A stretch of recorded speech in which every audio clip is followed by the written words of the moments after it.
खुलुमबाय बे समाव दङ बडलेण्ड इंखं टेलिभिजननि स्टुडिअ आं खोमथागोरा गयारि। दिनैनि गाहाय रादाबफोराव दङ। बक्पो आयेनखौ लानानै सोनाब बेंगलाव दुंहाव थासारि, मिरुनि रैखाथि बिफान थिसननो गोजौ बिजिरसालिनि बिथोन। राङापारायाव सिनायमोनि दुथाङा सासे लाइमोनखौ गावथारदों। रायजोआव गोदानै मोन10 उफेरा जिल्ला सोरजिगोन। पुलिसआ सरासनस्रा सुबुंनि सायाव गाज्रि आखु बाहायनो हानाय नङा। भारत भुटान सिमनायाव गोबां दंफां हमदों एसएसबिआ। गनायथि गैयालासे डाम्पार सालायनायनि बेरेखायै गिबि मन्थ्रिया गोख्रोङै सिग्रोमनायनि बिथोन होदों। दानिया फैदिनि आबुं रादाबाव।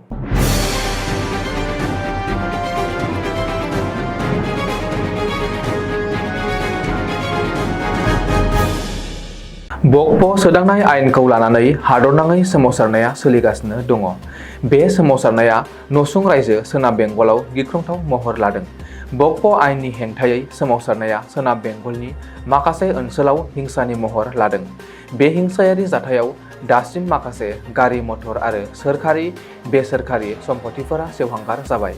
3 सुबुङा जिउ गोमाबाय आरो गोबांसाया जखम जादों। बेनि अनगायैबो मुर्शिदाबाद आरो गुबुन गुबुन ओनसोलनि हिंसायारि जाथायाव लोब्बा थानाय 150निबो बांसिन सुबुंखौ एरेस्ट खालामनाय जादों।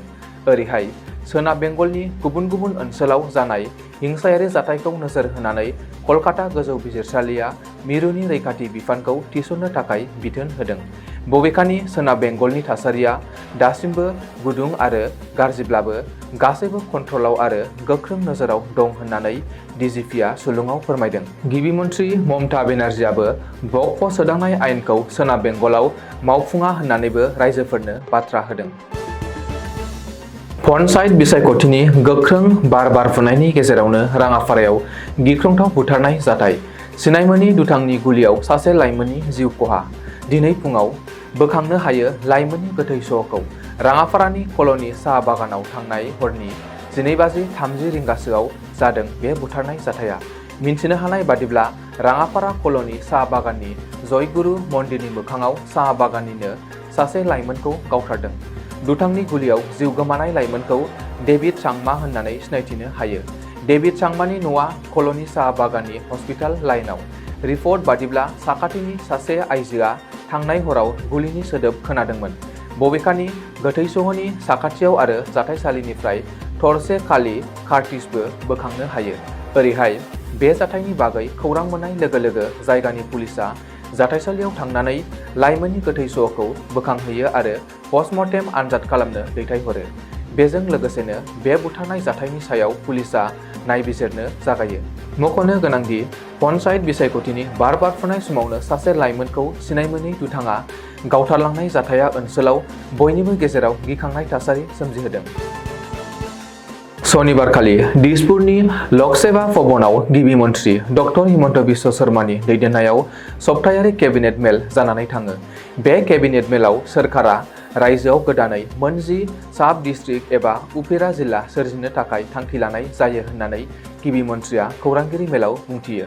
गिबि मन्थ्रिया फोरमायथिनाय बादिब्ला गोदानै दाजानो गोनां मोन10 साब डिस्ट्रिक्टखौ बक'-छयगाव बियाबाव, भालासबारि बियाबाव, सनितपुर जिल्लानि बरसला बियाबाव, सनितपुरनिनो राङापारा बियाबाव, तिनिसुकिया जिल्लानि माकुम दिगबै, जरहाटनि तियक आरो मरियनि बियाबाव, काछारनि थलाई आरो गवालपारा जिल्लानि दुधनैयाव बानायगोन। गुबुन फारसे डिफु, धुबरी, तिनिसुकिया, गलाघाट, शिबसागर, नगाव, नलबारि आरो गवालपारायाव गोदानै लुफुंगासिनो थानाय रायजोनि गं 8 केन्सार इनस्टिट्युटनि थाखायबो 250 कौटि आं गनायथि होयो मैयानि केबिनेट मेलाव। बेनि थाखाय रायजो सोरखारा 2500 कौटि रां बाहायबाय। बेनि अनगायैबो मैयानि केबिनेट मेलाव रायजो सोरखारा माखासे गेदेर बिथांखिफोर लायो।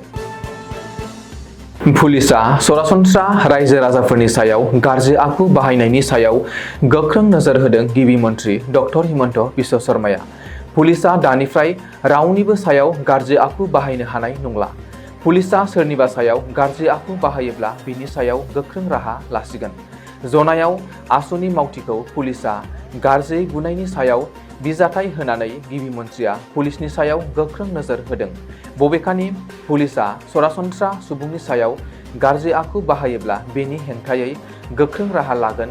बै पुलिसखौ साख्रिनिफ्राय होखारनो 1 सेकेन्डबो नांनाय नङा होननानै बुंदों गिबि मन्थ्रिया। मख'नो गोनांदि पुलिसआ सोरनिबा सायाव गाज्रि आखु बाहायोब्ला अजद होनो हागोन आरो बै पुलिसआ 1 सेकेन्डआवनो साख्रि गोमागोन। दंफां सिखाव खावना सिमा बारहोनो नाजानायखौ 6थि बेटेलियन एसएसबीआ सनिबारखालि सिग्रोमनानै हमनो हादों। मिन्थिनो हानाय बादिब्ला हाग्रा बिफानजों लोगोसेनो एसएसबीआ जयै लोगो नांना भारत-भुटानखौ फोनांजाबग्रा 170/1 नं बर्डार पिलारनिफ्राय 4.5 किल'मिटारसो गोजानाव थानाय आमबारि हाग्रा ओनसोलाव बे अपारेसनखौ खालामनाय जादोंमोन। सोर सुलुङाव खौरां मोननायनि उनाव दादगारि बर्डार आउटपस्टनि एसएसबी जवान आरो देवस्रि फर्स डिभिजननि मावफारियाफोरा दंफां फालांगि खालामनायनि सायाव नोजोर होनो चेकपइन्ट फसंदोंमोन। बेनि उनाव आयेननि बेरेखायै दंफां दानना ट्रेक्टर ट्रलियाव दिखोनाय गोबां दंफांफोरखौ नुना गोख्रैयै हमो।